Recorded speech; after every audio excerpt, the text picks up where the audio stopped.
Thank you, Your Honor. Your Honor, we're here this morning, case captioned State of Ohio versus Stephen Pekarski, case number 25CR000882. We were last here on January 27th, at which time the defendant entered a written and oral plea of guilty to count 3 kidnapping, a felony of the first degree. At that point in time, then the court referred it for a pre-sentence report and investigation, a victim impact statement, drug and alcohol evaluation, and psychological. Those have been completed, and we are here today for purposes of sentencing. Defendant is present with his counsel, Mr. Myron Watson. Thank you. Mr. Watson, any reason not to go forward with sentencing? No, Your Honor. Is there anything you would like to say at this time on behalf of your client? Yes, I would. Go ahead. The lack of Mr. Pekarski's criminal history. He does show remorse, and he will allocute on that fact. You can see from the letters that have been presented by family members and friends, they truly believe that this person generally has a good soul.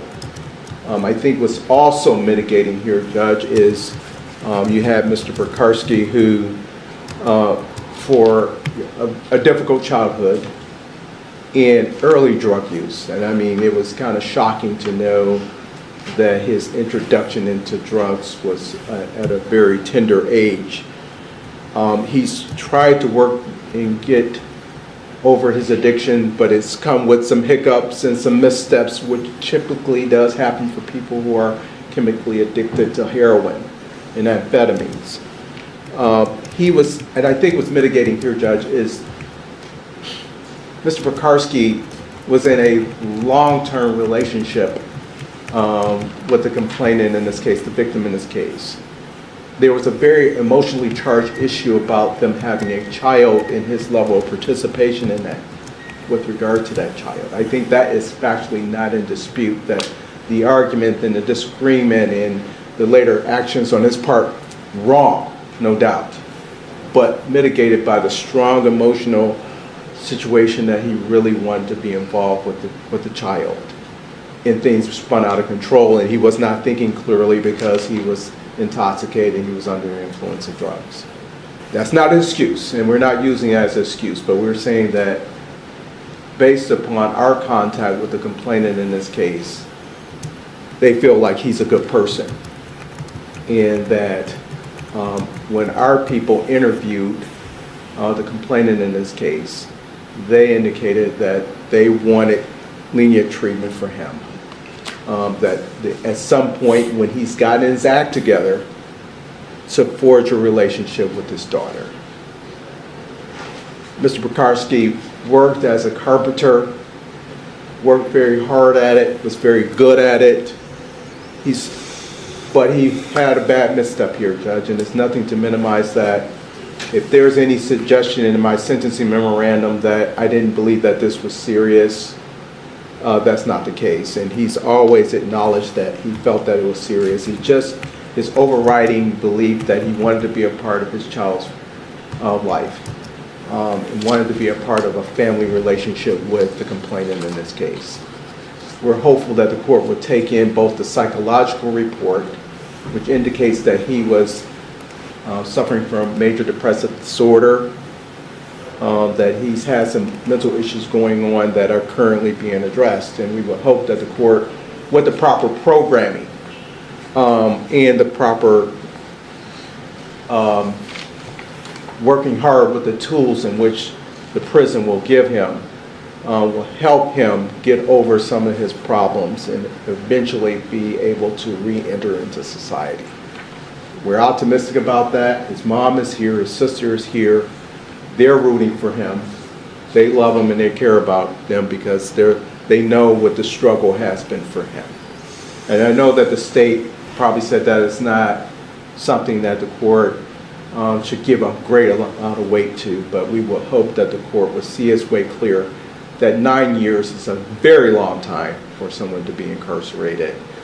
And I believe that Mr. Pekarski wanted to address the court as well. Certainly, he has a right to address the court. And you do have that right, Mr. Pekarski. You can say anything you want this court to consider before sentencing. Is there anything you'd like to say at this time?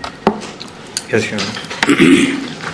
I'd just like to say that I'm very sorry for what I've done, and I just hope that I can be forgiven and I can be in my child's life, and there's no excuse for what I've done. And I'm very sorry. I've had a lot of time to think about that. And I'm sorry. Okay. State is recommending a prison term of 15 years, 6 years for the firearm specifications, and then 9 years on the underlying.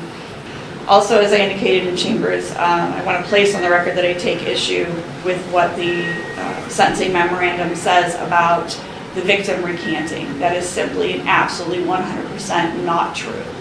She has been consistent from the day of, even in looking at her voluntary statement from June 11th of 2025 when this happened, and up until right before trial. Never once did she change her story. Yes, she felt bad for the defendant. She felt that maybe he had a mental break. She knew that these charges were serious, but never once did she waver. And quite frankly, I thought that maybe at some point in time she might, since she was talking to him on the phone. And when I asked her about it, she said no, she wasn't talking to him. Even though I knew that it was her, and I knew that they were speaking on one of his old phones. So I want to clear that up, because that's, in incorporating the sentencing memorandum, it should be noted that that's not true. When looking at the pre-sentence report, one of the things that I found very lacking was the defendant said that he was just glad that he didn't hurt anybody.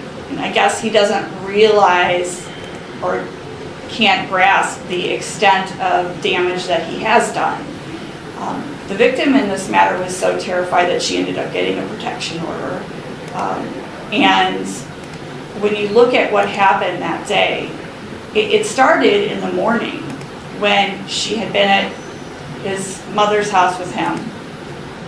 She said she was going to look for an apartment. The defendant was mad about that and was not going to even let her leave the house that morning. When she finally did get a chance to leave, he followed her in his car, was swerving behind her, and she felt that they were going to get into an accident. Now, this is somebody who's saying that he wants to be in his child's life, but he knew full well at that point in time that she was pregnant. That he didn't seem to care about that.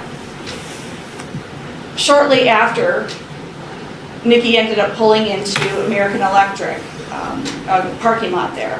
And the defendant, you can see on the video, you can hear his tires are squealing, he comes around, and he slams into the back of her car. She was on the phone with her mother when this happened, and her mother could hear that. He then takes off. She goes to the police department. She says, you know, I don't want to file charges on that, but I want you to know. And the defendant is told to leave her alone. So after that, she's getting ready to go home, and she's on the highway, and the defendant is behind her, and then in front of her trying to brake check her, and she's on the phone with her mom. She's in a panic. Mom says, hey, let's go to the Vrooman Road gas station. We'll go there and maybe we can talk. The defendant follows her there. I don't think the defendant realized that her mother was there at first, and she says, just, you know, leave this alone. Someone's going to get hurt. It gets to be 11 o'clock at night, and the defendant shows up, pulls into the driveway. Victim sees that he is in the driveway. She comes out in her pajama pants, no shoes, no socks, no phone, basically in her pajamas. As she comes out to the truck, the defendant tells her to get into the truck, and she says, no, I'm not going to get in. He then pulls a gun and says, get into the truck. She doesn't want to get in, and so he grabs her by the back of her hair and he throws her in the truck. Again, she's pregnant, he knows this. They're driving around, and while they're driving around, he's yelling and screaming at her, saying, this will all be over soon, I'm going to kill you, I'm going to kill myself, and she's terrified.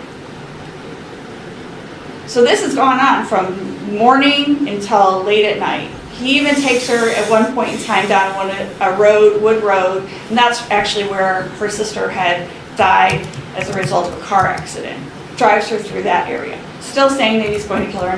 And whether you believe what he says to the police, that at some point in time they're arguing and he stops the car, shoots the gun off, and it goes through the roof of the car, or what she says is that he's so angry that he's slamming his hands on the steering wheel that he has the gun in his hand and it goes off. Not only that, but then he's slamming the gun on her leg to the point where she gets bruises. He tells her when they go to his house, they go back to his house. This is all the way from out near Madison Avenue, takes her all the way to Geneva, tells her don't do anything funny when she goes inside the house, gets her back into the car, and luckily he then takes her over to the gas station. And when he goes over to the gas station, he has to go inside. And you can see on the video of her, as soon as he goes inside and that door is closed to that gas station, she hightails it out of that vehicle and she runs over, and luckily she's across from the Geneva Police Department. She is trying to open those doors, looking. And when I talked to her about it, I said, why'd you keep looking back? She said the thing that scared her the most is that she was going to get shot in the back. She then goes around to the back of the police department. She's banging on the doors there, and luckily one of the officers lets her in. Normally, nobody would come in that way. All the doors had been locked. And then you see him on the videos driving past the police department, driving back and forth looking for her, still even after that. Now, one of the officers from Geneva saw the truck, and so when she goes inside and describes the truck, one of the officers realizes he has just seen that. He goes and he ends up pulling the defendant over while he's pulling into where he lives. He ends up, he does have the gun in the car. I'm not sure at what point in time he unloaded the magazine of the firearm, but one of the reasons that we know the magazine was still in there for a period of time is not only did that one bullet go through the roof of the vehicle, but there was still one in the chamber. And although the magazine had been taken out and there were rounds all over the car, there was still one in the chamber, and unless he actually put that in himself, it fed from the magazine. The other thing that was interesting, and talking to the Geneva Police Department, they couldn't figure out why when they went up to the truck the first time, they could hear their voices and they could hear dispatch. The defendant had a second phone in his car, and he had this app called Broadcastify on his phone, listening to what the police were doing. So when you look at all those factors and how long this incident occurred, and then the defendant saying no one was hurt, he clearly doesn't understand that emotional and physical are both injuries. So when you look at the facts and circumstances of this case, having 15 years and asking for 9 on the underlying, I don't think that's out of the realm of what's appropriate at all. The minimum would completely demean the seriousness of this offense. This is one of those situations where when we talk about kidnapping, sometimes it's the technical violation, the kidnapping. This is why the statute was written. And we would ask then that you give the 6 years on the underlying offense, and then 9 years, or I'm sorry, on 6 years on the firearm specifications, and then 9 years on the underlying offenses, however the court deems that that would be appropriate. There is no merger. These are separate and distinct offenses. Victim did suffer serious psychological harm, that the relationship with the victim facilitated the offense, and other relevant factors indicating the conduct is more serious is the fact that a firearm was used in this offense and actually was discharged, and also the fact that the victim was pregnant in this case. Those are all factors indicating the conduct is more serious, and he knew she was pregnant.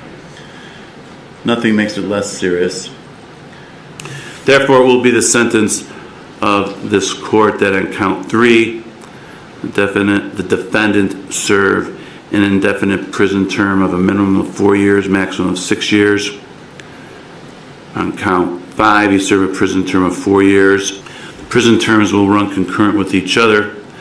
However, both counts carry 3-year mandatory firearm specifications, and those will be imposed for each count to be served prior to and consecutive to each other, and consecutive to the indefinite prison term of 4 to 6 years, for an aggregate indefinite prison term of a minimum of 10 years, maximum of 12 years.